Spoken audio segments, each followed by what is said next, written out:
המרכז לחקר יהדות אירופה בימינו, בשיתוף ערוץ הפודקאסטים של אוניברסיטת תל אביב מציגים יהודים וכדורגל. סדרת הסקטים מיוחדת לקראת המונדיאל בקטר בהנחייתו של ראש המרכז, פרופסור אוריה שביט. Hola a todos, estamos en el cuarto podcast de la serie El fútbol, los judíos y otros asuntos.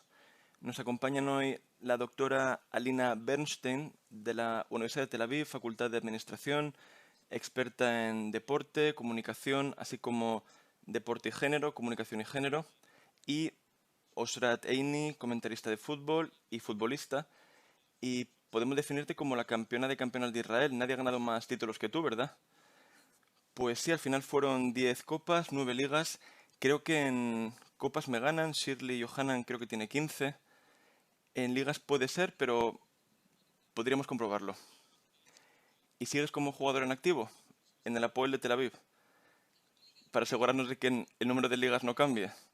Bueno, estamos en segunda, pero subir a primera, devolver al Hapoel a sus días de gloria, sería como ganar un título. Pues estupendo. Hoy vamos a hablar sobre fútbol y mujeres, entre otras cosas. Y una cosa que me ha sorprendido mucho, que leí hace poco, es que a diferencia de lo que podría pensarse, el fútbol femenino no es algo que empezara hace poco por la lucha feminista, sino que a finales del siglo XIX el fútbol en Inglaterra, lugar de nacimiento del fútbol, era tan popular como el fútbol de hombres. Y entonces llegó alguien hombre, y lo paró. Pues sí, estos aspectos históricos no son realmente mi campo de especialidad, pero sin embargo sí hay muchos aspectos del fútbol que no conocemos. También con respecto a la afición al fútbol, cosas que pasan en los campos, animadores, por ejemplo, había animadores hombres antes que animadoras mujeres, y son cosas que no siempre se conocen y que pueden cambiar con el paso del tiempo. Y lo que pasó en Inglaterra es que alejaron a las mujeres del fútbol, no quisieron esta competencia. Introdujeron una prohibición para que las mujeres no jugaran en campos públicos. Sí, para que las mujeres no jugaran en campos de hierba públicos. Y cada campo, cada estadio es un campo de este tipo. Y el punto álgido del fútbol femenino llegó durante la Guerra Mundial, cuando los hombres estaban en el campo de batalla y el fútbol de mujeres era el más popular, el que podía verse. Lo que comenta Osrat es algo que se ve en muchos otros casos. Cuando los hombres dejan un vacío, las mujeres tienen una oportunidad. Esto puede verse también en la actualidad, puede verse por ejemplo en la temporada famosa en baloncesto del Ramat Sharon, cuando ese año pues el Maccabi Tel Aviv no tuvo éxito y ellas lo aprovecharon. En Estados Unidos, por ejemplo, parte del motivo por el que el fútbol femenino tiene tanto éxito es que los hombres allí son menos dominantes, digamos, y este vacío deja una abertura para las mujeres. Esto mostraría algo que a veces se dice y que a veces es cierto, y es que cosas que suelen percibirse como claramente masculinas o femeninas, pues es el resultado de una construcción. E históricamente no es cierto que el fútbol es un deporte masculino. Pues sí, y es algo que, bueno, yo le digo siempre a mis estudiantes en mi curso sobre este tema, y es que los niños no nacen y reciben un balón, mejor dicho, no pide un balón.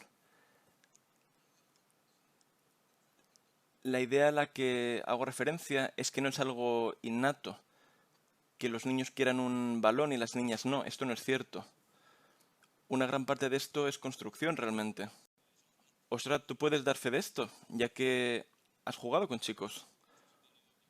¿Por qué no juegan juntos los chicos y las chicas? Bueno, me refiero a hombres y mujeres. Los chicos y las chicas sí juegan juntos hasta los 12 años. En otros países hasta un poco más tarde.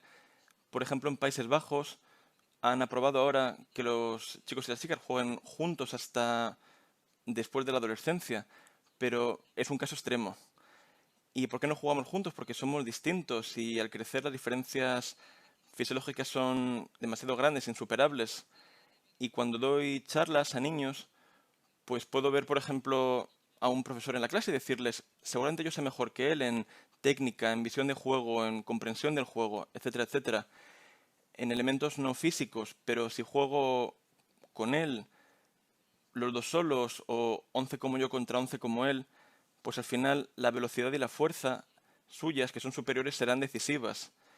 Y ese es el motivo por el que no jugamos juntos. Por eso no juegan juntos en ningún deporte. Hay en tenis, por ejemplo, parejas mixtas, hay equitación, pero aquí, por supuesto, importa más la fuerza del caballo. Somos diferentes y no pasa nada. ¿Las mejores jugadoras del mundo podrían enfrentarse? No, no, de ninguna forma. De hecho, ni siquiera en juveniles. Y es que las diferencias son demasiado grandes.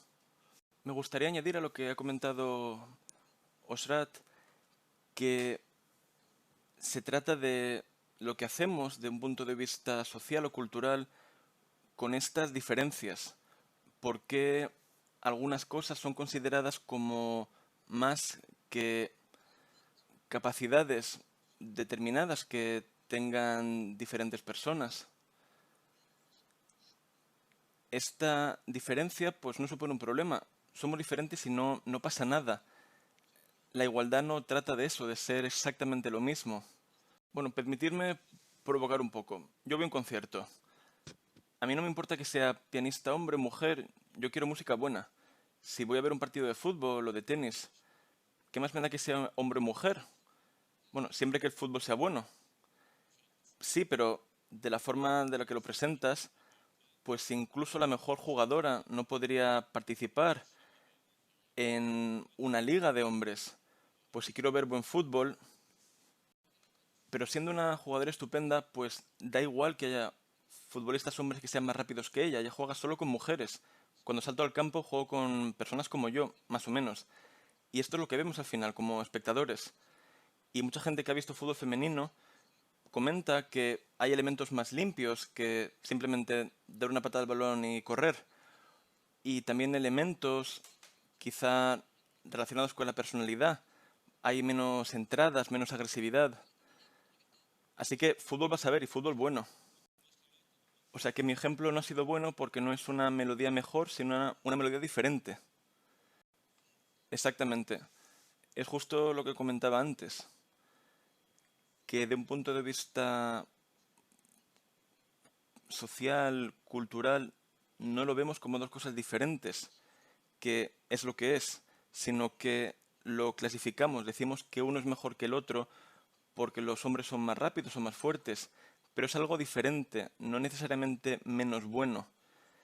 Otro buen ejemplo puede ser el tenis.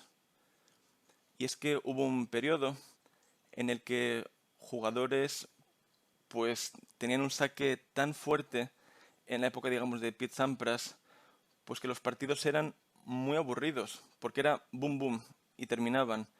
Pero en ese periodo las mujeres jugaban partidos más largos, más interesantes. Así que, ¿qué quiere decir bueno, mejor, peor? Hay una diferencia, sin duda, pero nuestra valoración de lo que es mejor, lo que es peor, pues vemos un partido de fútbol femenino, hay pases, hay buen juego, hay diferencia, pero sí es interesante, es entretenido, así que no es menos porque no puedan participar en una competición imaginaria contra hombres. Pues sí, exactamente. Leí algo interesante y es que esta vuelta del fútbol femenino al primer plano no tuvo lugar en países que se caractericen por un exceso de feminismo, digamos. Por ejemplo, Japón, que se ha convertido en una potencia del fútbol femenino, y creo que también Italia. Hablo del principio, de los años 70, y estas pioneras no las vemos en los países escandinavos. ¿Cuál sería la explicación?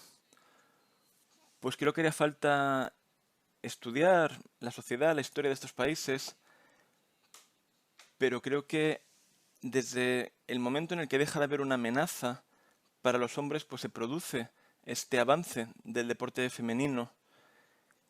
Y en los años 70 también tendría que ver con una mayor comprensión de los beneficios del deporte para la salud, algo que se ve sin duda en Japón. En el caso de Italia, creo que tendría que ver con inmigrantes que llegaron de Sudamérica, de Argentina, y que plantearon este tema y lucharon por ello.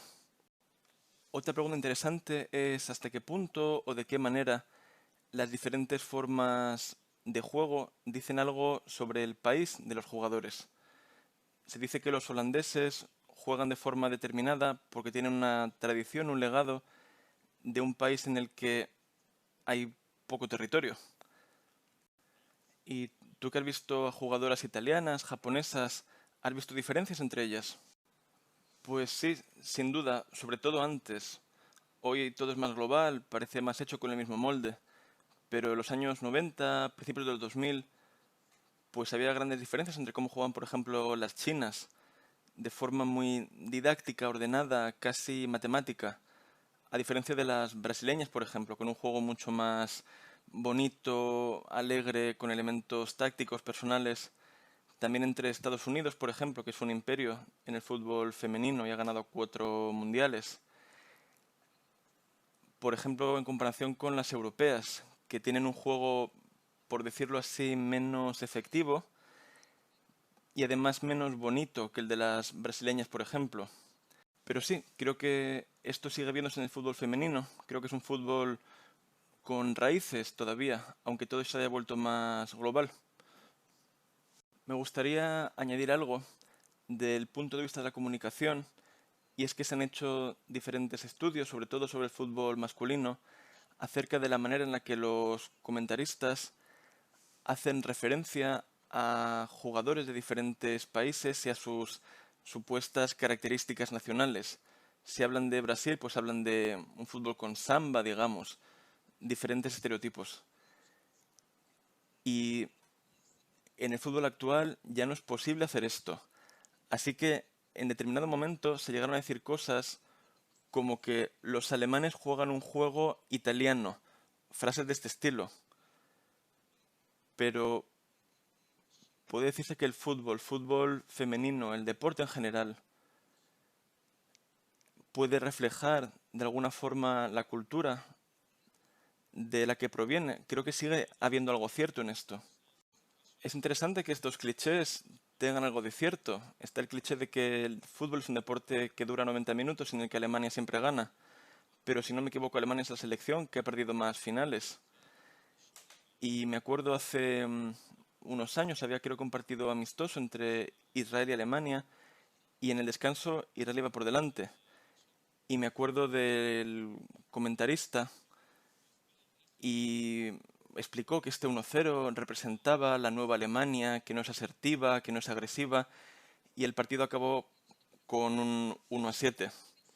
Pues sí, pero unos años más tarde Alemania ganó la Copa del Mundo con un fútbol alegre que no correspondería, digamos, a la imagen de Alemania. A mí me cuesta mucho no tener estos clichés viendo a las jugadoras de Brasil, sobre todo a las jóvenes, que en el descanso van al vestuario con un banjo y bailando. Por tanto, es difícil no tener estas imágenes. Pasa menos en el primer equipo, no pasa con hombres, pero estos elementos culturales siguen existiendo. Y hay un país en el que nada de esto es relevante, que es Israel, o el mundo judío en general. Creo que eres una de las pocas jugadoras en Israel que tiene experiencia jugando en el extranjero, aunque fuera una experiencia corta. Sí, hoy ya hay más jugadoras, por ejemplo, en universidades de Estados Unidos, en Europa.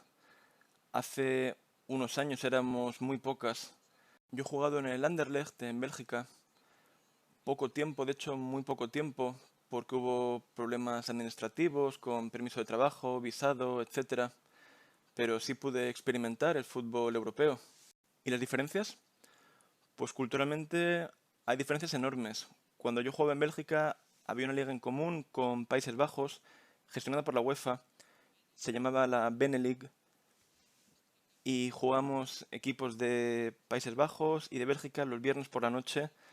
Era un evento social, familiar, la entrada al campo costaba dinero, algo que en Israel nunca pasa. Y venían las jugadoras con las familias, era su pasatiempo para los viernes. Las condiciones, los requerimientos son más altos. Es un mundo diferente. Hay jugadores israelíes, hombres que han jugado en Bélgica, en Italia, y que han sufrido antisemitismo. ¿Te pasó a ti? Pues la verdad es que me lo han preguntado varias veces, siempre me salía decir que no, pero después de pensarlo detenidamente, pues hoy día diría que sí. Sobre todo al llegar, pues era el periodo de las fiestas judías, llegó Yom Kippur, en aquel momento vivíamos en un edificio de apartamentos, la entrada era eléctrica, así que pedí una tarjeta, una llave, avisé que no llegaría el entrenamiento. La directiva tardó mucho tiempo en cambiarnos a un piso, digamos. Y viviendo en estos apartamentos, sin cocina, pues vivíamos comiendo cornflakes, bocadillos. Y cuando llegó Yom Kippur, pues no me sentí bien. Acabé teniendo que ir al médico y volví al equipo después con un certificado del médico. Y su reacción fue decirme pues que evidentemente iba a sentirme mal después de haber ayunado y demás. Esto la directiva, no las jugadoras. Las jugadoras eran bastante más simpáticas. Así que sí, diría que sufrí una falta de comprensión, falta de aceptación. También a nivel de la selección israelí, pues ha habido manifestaciones pro Palestina, nos han tirado piedras al autobús. Así que sí, tengo que reconocer que el ejemplo de Yom Kippur hace que Israel no quede muy bien, ya que tiene una liga que tiene un tercio de musulmanes y se juega en Ramadán. De hecho, se juega en Ramadán en todo el mundo, y en todo el mundo, excepto en Inglaterra, se juega en Navidad, y aquí se juega en Navidad. Entonces, esta falta de aceptación sería un fenómeno internacional. Pues sí, estoy de acuerdo. Y hay que entender también que se trata como algo sagrado, que hay que jugar, que hay que tener X número de partidos para ganar dinero.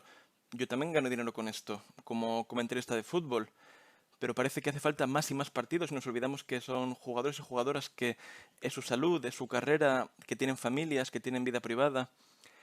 Y perderse fiestas, pues no hace falta respetar cada fiesta de forma religiosa, pero no tener en cuenta en absoluto las fiestas de otros, pues creo que es algo que si esperamos de terceros cuando estamos fuera de Israel, también deberíamos hacer nosotros. Pues sí, me gustaría añadir lo que ha comentado Shrat, que a veces el antisemitismo se ve las cosas pequeñas, no de forma descarada. Yo no conozco esto del ámbito del deporte, pero hice mi doctorado sobre las Olimpiadas de Barcelona en Reino Unido y allí también sufrí antisemitismo y también un trato hostil por ser israelí. ¿Y por qué no se ha desarrollado en Israel? Y algo de lo que hemos hablado en otros podcasts, pues si echamos un vistazo al mundo, la contribución de los judíos a este deporte ha sido muy pequeña. Y creo que en el fútbol femenino, de hecho, hay muy poca representación a nivel mundial. Sobre la primera pregunta, sobre por qué no se desarrolla, lo que he comentado sobre la directiva del Anderlecht, pues aquí es lo mismo. El fútbol femenino parece estar en un cajón del que no quieren sacarlo. Se creó una selección nacional, una liga, pero lo hicieron obligados cuando FIFA obligó a las federaciones a crear equipos de mujeres y lo hicieron. Hicieron una selección, luego una liga, que suele hacerse al revés.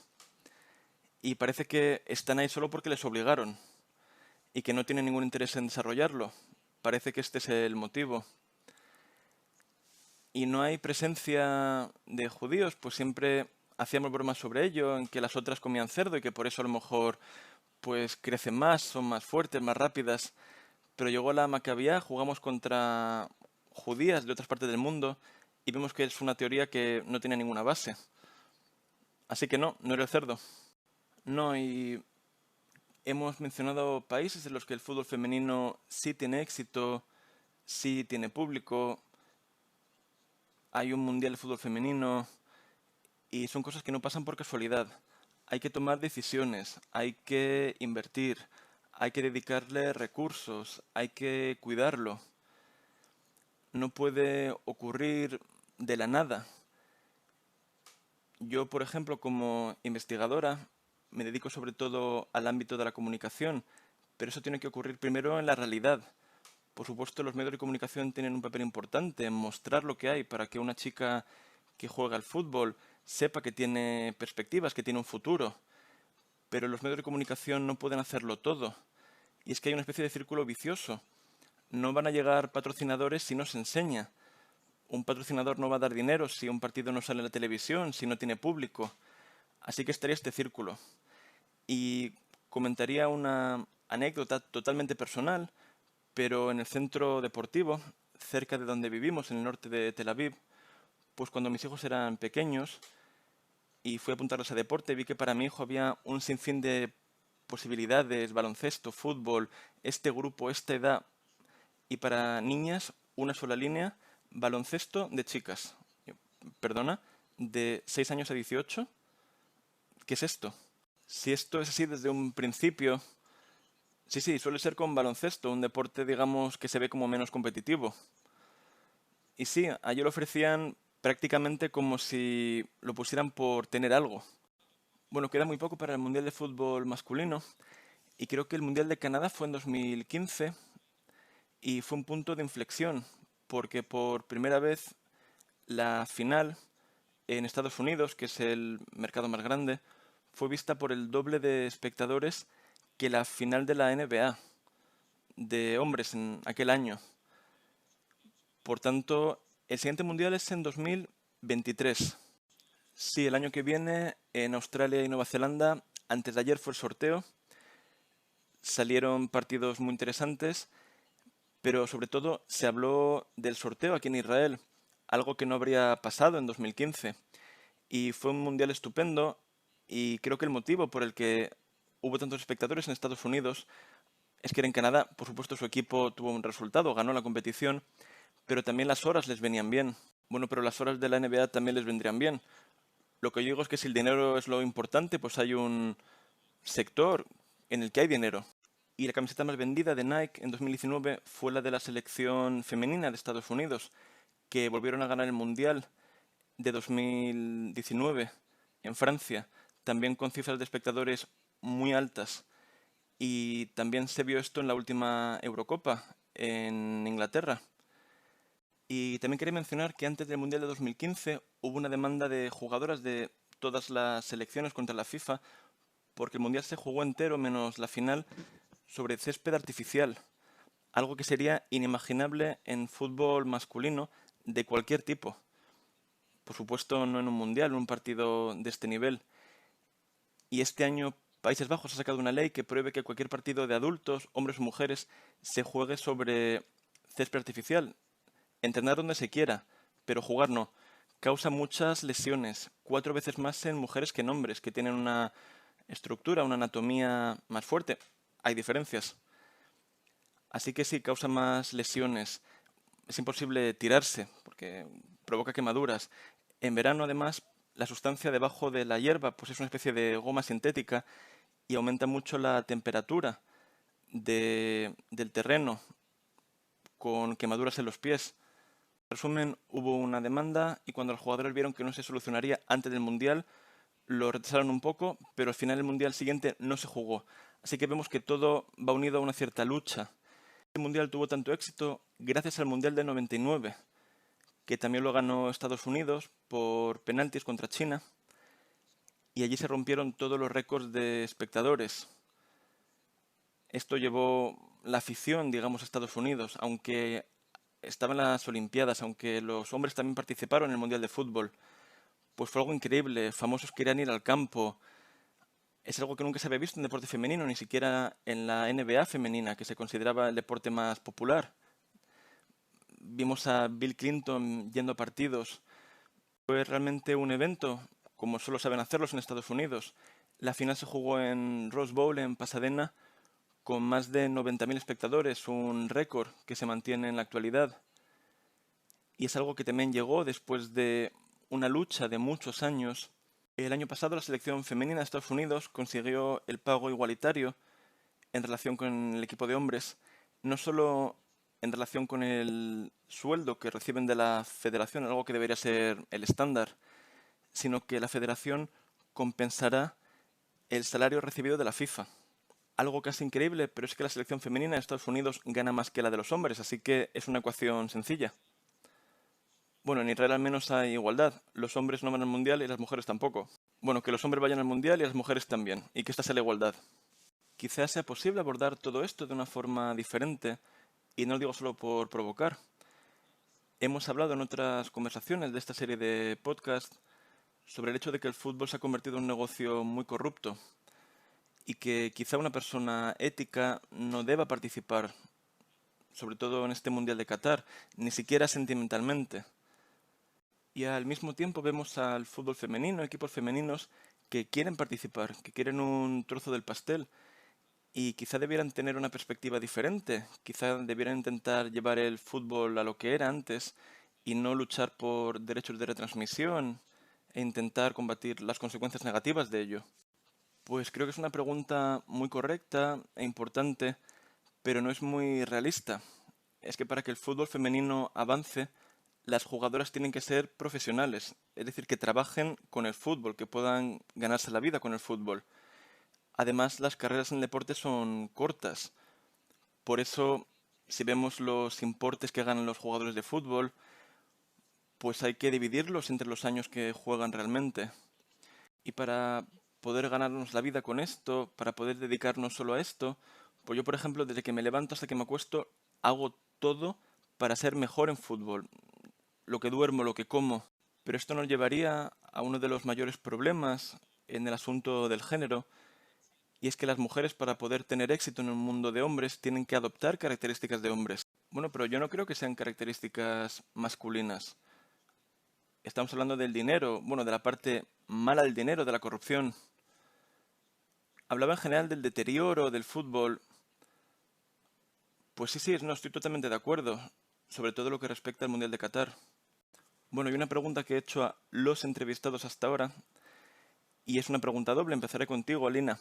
¿Quién te gustaría que ganara este Mundial, por muy corrupto y decadente que sea, y quién crees que va a ganarlo? No, que no siempre es lo mismo. Pues yo la verdad es que hace ya muchos años, y no es algo racional, lo dicta el corazón, pues yo estoy con Inglaterra, porque estudié en Inglaterra, encima en Leicester, y quién ganará, pues la verdad es que no lo sé. Bueno, contesta, no cuesta nada. Pues la verdad es que no lo sé. El tema es que, como trabajo en un entorno académico, pues no siempre sé todo lo que hay que saber para poder dar una respuesta correcta. Bueno, entonces seguro que no te equivocas. ¿Y tú, Osrat, tú qué piensas? Pues yo la verdad es que no apoyo a ninguna de las selecciones. Yo soy de la selección de Israel y del Hapoel Tel Aviv, jueguen donde jueguen, pero quizá diría que Argentina, sobre todo por Messi, que también ha dicho que va a ser su último torneo, y quizá por este cierto romanticismo, pues vaya con Argentina. Sobre quién va a ganar, pues hay diferentes señales, diferentes tendencias, diferentes ciclos. ¿Quién ha ganado la Copa del Mundo, la Eurocopa? Esto diría que va a ganar Argentina, pero tengo la sensación de que va a ganar Brasil, que están jugando muy bien, tienen mucho talento, así que esta sería mi apuesta. Solo decir que nunca acierto con mis apuestas. Entonces no apostar por Brasil. Yo que iba a decir que lo que diga Osrat, yo lo mismo. No, pues di lo contrario. Entonces di Argentina. No, pero ella va con Inglaterra. No, es el último país que diría entonces. Bueno, pues muchas gracias por esta estupenda charla con la que terminamos esta serie de podcast. Ha sido muy interesante. No sé si quieres añadir algo. Estupendo, pues os invito e invito a los espectadores y oyentes a escuchar el resto de podcast de esta serie si aún no lo han hecho. Pueden hacerlo en la página web del Centro de Estudio del Judaísmo Contemporáneo, en la web CST, Tau, ACIL, donde también encontrarán otros contenidos. Y muchas gracias también a la Secretaría de Prensa de la Universidad de Tel Aviv, en especial al Departamento de Multimedia, que ha ayudado mucho y ha producido esta serie, en especial al Dr. Karl Juncker, director de proyectos del centro, y que, pese a todo, el Mundial es un éxito.